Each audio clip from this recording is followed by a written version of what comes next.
श्रीदुर्गासहस्रनामस्तोत्रं विनियोगः। अस्य श्रीदुर्गासहस्रनामस्तोत्रमहामन्त्रस्य हिमवान् ऋषिः अनुष्टुप् छन्दः। दुर्गा भगवती देवता श्रीदुर्गाप्रसादसिद्ध्यर्थे जपे विनियोगः। ध्यानम्। ॐ ह्रीं कालाभ्राभां कटाक्षैररिकुलभयदां मौलिबद्धेन्दुरेखां शङ्खं चक्रं कृपाणं त्रिशिखमपि करैरुद्वहन्तीं त्रिनेत्रां सिंहस्कन्धाधिरूढां त्रिभुवनमखिलं तेजसा पूरयन्तीं ध्यायेद्दुर्गां जयाख्यां त्रिदशपरिवृतां सेवितां सिद्धिकामैः। ॐ श्रीदुर्गायै नमः। ॐ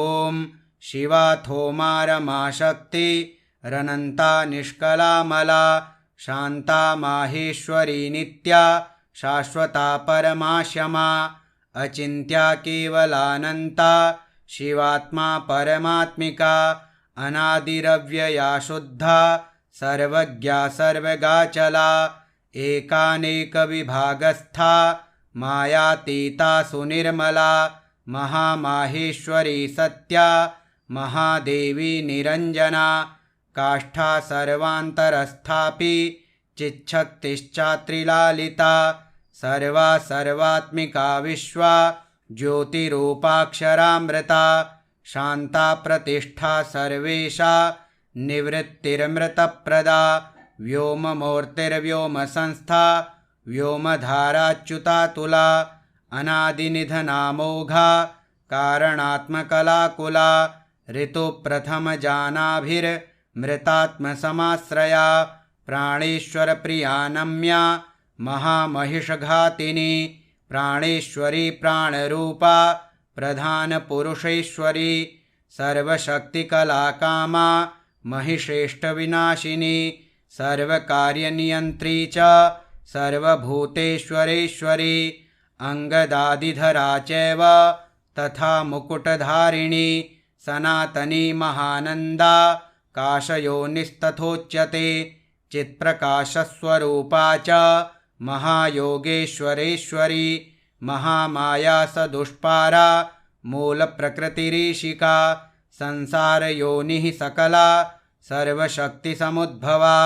संसारपारा दुर्वारा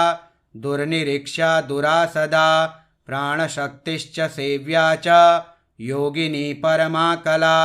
महाविभूतिर्दुर्दर्शा मूलप्रकृतिसम्भवा अनाद्यनन्तविभवा परार्था पुरुषारणिः सर्वस्थित्यन्तकृच्चैव सुदुर्वाच्या दुरत्यया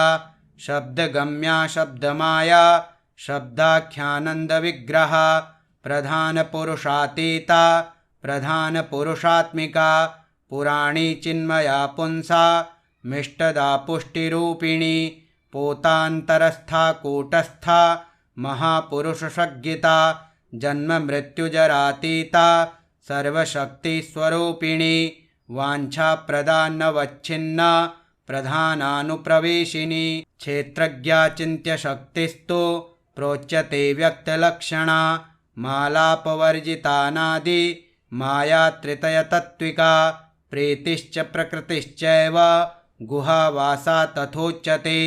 महामाया नगोत्पन्ना तामसी च ध्रुवा तथा व्यक्ता व्यक्तात्मिका कृष्णा रक्ता शुक्ला ह्यकारणा प्रोच्यते कार्यजननी नित्यप्रसवधर्मिणी सर्गप्रलयमुक्ता च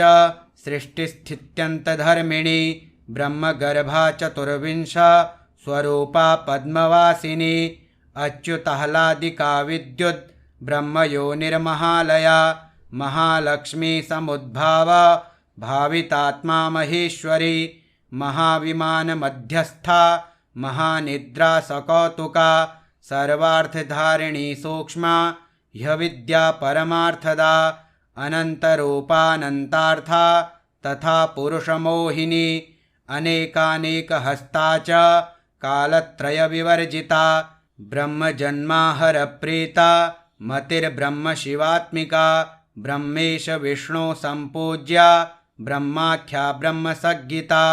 व्यक्ता प्रथमजा ब्राह्मी महारात्रिः प्रकीर्तिता ज्ञानस्वरूपा वैराग्य रूपा ह्यैश्वर्यरूपिणी धर्मात्मिका ब्रह्ममूर्तिः प्रतिश्रुतपुमर्थिका अपाम्ययोनिः स्वयंभूता मानसी तत्त्वसम्भवा ईश्वरस्य प्रिया प्रोक्ता शङ्करार्धशरीरिणी भवानी चैव रुद्राणी महालक्ष्मीस्तथाम्बिका महेश्वरसमुत्पन्ना भुक्तिमुक्तिप्रदायिनी सर्वेश्वरी सर्ववन्द्या नित्यमुक्ता सुमानसा महेन्द्रोपेन्द्रनमिता शाङ्करी शानुवर्तिनी ईश्वरार्धासनगता माहेश्वरपतिव्रता संसारशोषिणी चैव पार्वती हिमवत्सुता परमानन्ददात्री च गुणाग्र्या योगदा तथा ज्ञानमूर्तिश्च सावित्री लक्ष्मीः श्रीः कमला तथा अनन्तगुणगम्भीरा ह्युरोनीलमणिप्रभा सरोजनिलया गङ्गा योगिध्येया सुरार्दिनी सरस्वती सर्वविद्या जगज्येष्ठा सुमङ्गला वाग्देवी वरदावर्या कीर्तिः सर्वार्थसाधिका वागीश्वरी ब्रह्मविद्या महाविद्या सुशोभना ग्राह्यविद्या वेदविद्या धर्मविद्यात्मभाविता स्वाहा विश्वम्भरा सिद्धिः साध्या मेधा धृतिः कृतिः सुनीतिः संस्कृतिश्चैव कीर्तिता नरवाहिनी पूजा विभाविनी सौम्या भोग्यभागभोगदायिनी शोभावती शाङ्करी च लोला माला विभूषिता परमेष्ठी प्रिया चैव त्रिलोकी सुन्दरी मता नन्दा सन्ध्या कामधात्री महादेवी सुसात्विका महामहिषदर्पघ्नी पद्ममालाघहारिणी विचित्रमुकुटा रामा कामदाता प्रकीर्तिता पीताम्बरधरा दिव्या विभूषणविभूषिता दिव्याख्या सोमवदना जगत्संसृष्टिवर्जिता निर्यन्त्रा यन्त्रवाहस्था नन्दिनी रुद्रकालिका आदित्यवर्णा कौमारी मयूरवरवाहिनी पद्मासनगता गौरी महाकाली सुरार्चिता अदितिर्नियता रौद्री पद्मगर्भा विवाहना विरूपाक्षा केशिवाः गुहापुरनिवासिनी महाफला नवद्यांगी कामरूपा सरिद्वरा भास्वद्रूपा मुक्तिदात्री प्रणतक्लेशभञ्जना कौशिकी गोमिनी रात्रिस्त्रिदशारि विनाशिनी बहुरूपा सुरूपा च विरूपा रूपवर्जिता भक्तार्तिशमना भव्या भवभावविनाशिनी सर्वज्ञानपरीताङ्गी सर्वासुरविमर्दिका पिकस्वनी सामगीता भवाङ्कनिलया प्रिया दीक्षा विद्याधरी दीप्ता महेन्द्राहितपातिनी सर्वदेवमया दक्षा समुद्रान्तरवासिनी अकलङ्का निराधारा नित्यसिद्धा निरामया कामधेनुर्बृहद्गर्भा धीमती मौननाशिनी निःसङ्कल्पा निरातङ्का विनया विनयप्रदा ज्वालामाला सहस्राढ्या देवदेवी मनोमया सुभगा सुविशुद्धा च वसुदेवसमुद्भवा महेन्द्रोपेन्द्रभगिनी भक्तिगम्या परावरा ज्ञानगेया परातीता वेदान्तविषया मतिः दक्षिणादाहिका दह्या सर्वभूतहृदि स्थिता योगमाया विभागज्ञा महामोहा गरीयसी सन्ध्या सर्वसमुद्भूता ब्रह्मवृक्षाश्रियादितिः बीजाङ्कुरसमुद्भूता महाशक्तिर्महामतिः ख्यातिः प्रज्ञावती सज्ञा महाभोगीन्द्रशायिनी हिंकृतिः शङ्करी शान्तिर्गन्धर्वगणसेविता वैश्वानरी महाशूला देवसेना भवप्रिया महारात्री परानन्दा शचीदुःस्वप्ननाशिनी ईड्या जया जगद्धात्री दुर्विज्ञेया सुरूपिणी गुहाम्बिका गणोत्पन्ना महापीठा मरुस्वता हव्यवाहा भवानन्दा जगद्योनिः प्रकीर्तिता जगन्माता जगन्मृत्युर्जरातीता च बुद्धिदा सिद्धिदात्री रत्नगर्भा रत्नगर्भाश्रया परा दैत्यहन्त्री स्वेष्टदात्री मङ्गलैकसुविग्रहा पुरुषान्तर्गता चैव समाधिस्था तपस्विनी दिवि स्थिता त्रिनेत्रा च सर्वेन्द्रियमनाधृतिः सर्वभूतहृदिस्था च तथा संसारतारिणी वेद्या ब्रह्मविवेद्या च महालीला प्रकीर्तिता ब्राह्मणी बृहती ब्राह्मी ब्रह्मभूताघहारिणी हिरण्मयी महादात्री संसारपरिवर्तिका सुम्मालिनी स्वरूपा च भास्विनी धारिणी तथा उन्मूलिनी सर्वसभा सर्वप्रत्ययसाक्षिणी सुसौम्या चन्द्रवदना ताण्डवासक्तमानसा सत्त्वशुद्धिकरी शुद्धा मलत्रयविनाशिनी जगत्त्रयी जगन्मूर्तिस्त्रिमूर्तिर्मृताश्रया विमानस्था विशोका च शोकनाशिन्यनाहता हेमकुण्डलिनी काली पद्मवासा सनातनी सदा कीर्तिः सर्वभूतक्षया देवी सतां प्रिया ब्रह्ममूर्तिकला चैव कृत्तिका कञ्जमालिनी व्योमकेशा क्रियाशक्ति ऋच्छाशक्तिः परागतिः शोभिका खण्डिका भेद्या भेदाभेदविवर्जिता अभिन्ना भिन्नसंस्थाना वशिनी वंशधारिणी गुह्यशक्तिर्गुह्यतत्त्वा सर्वदा सर्वतोमुखी भगिनी च निराधारा निराहारा प्रकीर्तिता निरङ्कुशपदोद्भूता चक्रहस्ता विशोधिका स्त्रग्विणी पद्मसंभेदा कारिणी परिकीर्तिता परावरविधानज्ञा महापुरुषपूर्वजा परावरज्ञा विद्या च विद्युज्जिह्वाजिताश्रया विद्यामयी सहस्राक्षी सहस्रवदनात्मजा सहस्ररश्मिः सत्त्वस्था महेश्वरपदाश्रया ज्वालिनी सन्मया व्याप्ता चिन्मया पद्मभेदिका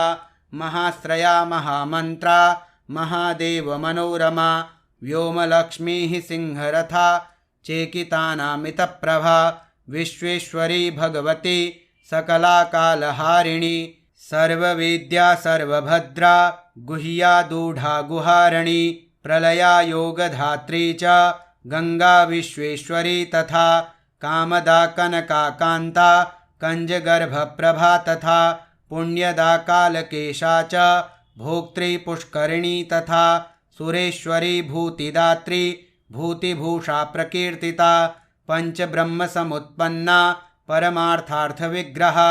वर्णोदया भानुमूर्तिर्वाग्विज्ञेया मनोजवा मनोहरा महोरस्का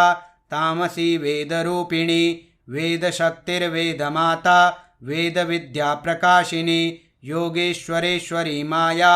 महाशक्तिर्महामयी विश्वान्तहस्था वियन्मूर्तिर्भार्गवी सुरसुन्दरी सुरभिर्नन्दिनी विद्या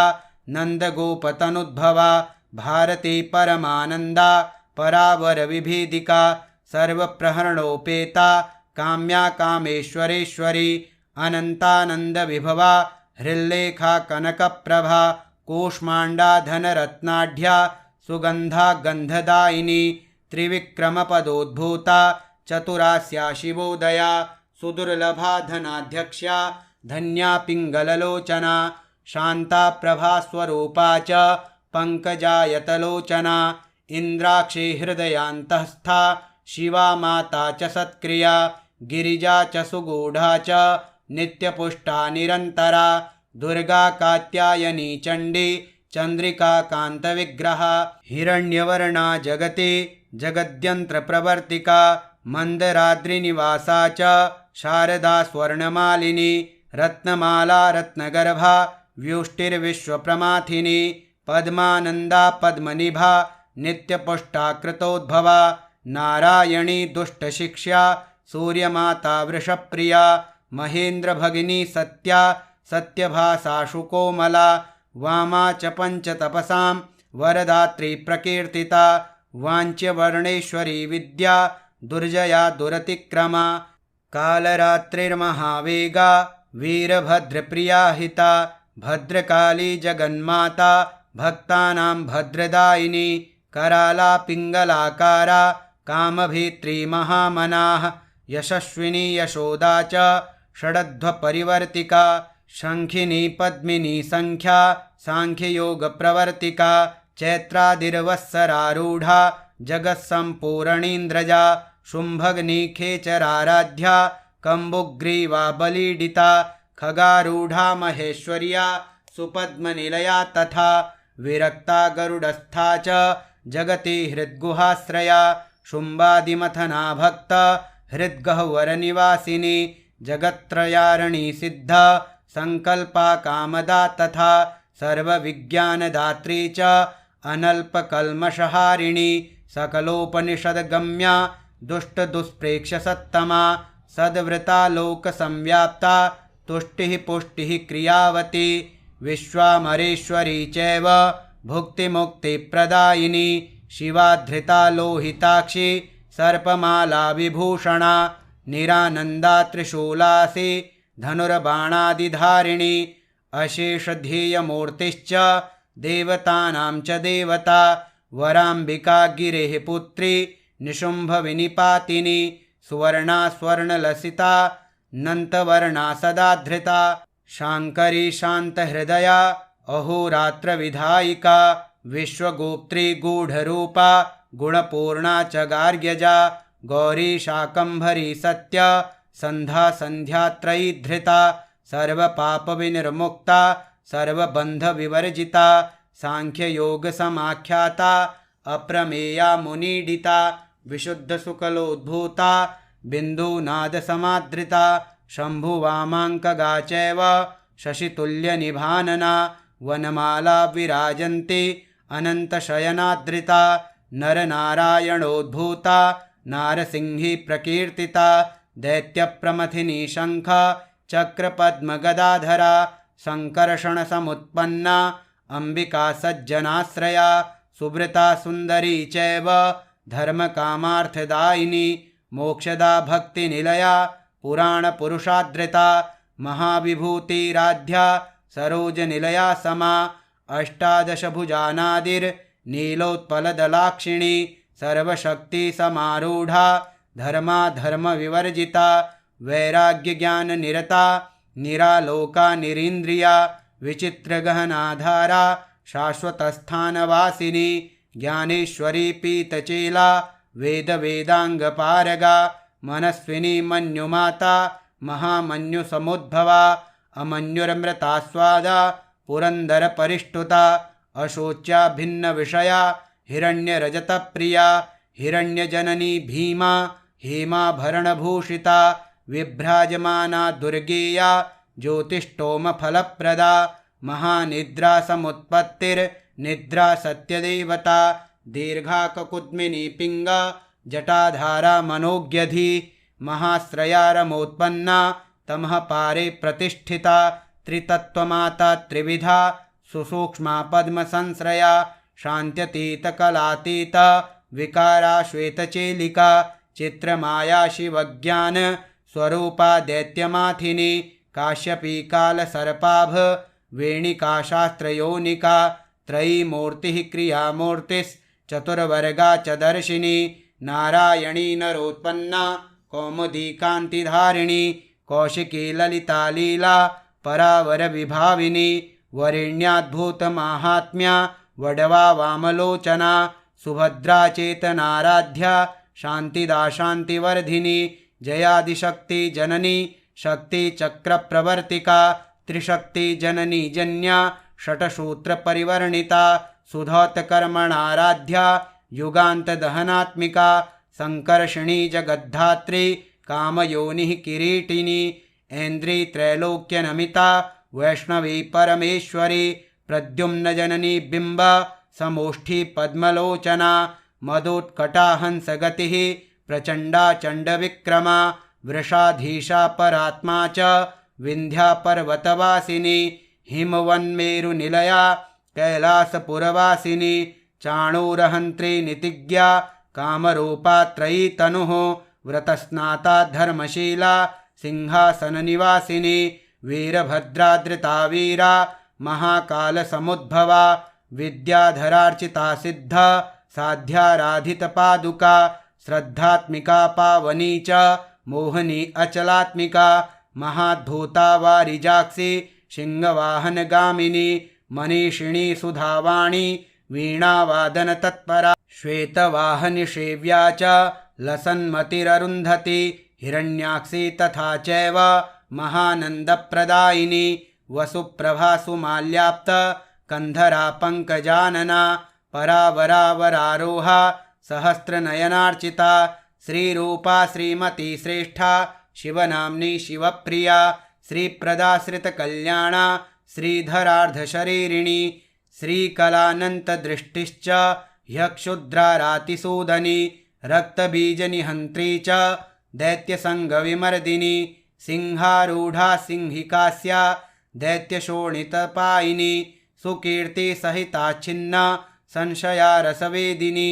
गुणाभिरामा नागारी वाहना निर्जरार्चिता नित्योदिता स्वयं ज्योतिः स्वर्णकाया प्रकीर्तिता वज्रदण्डाङ्किता चैव तथामृतसञ्जीविनी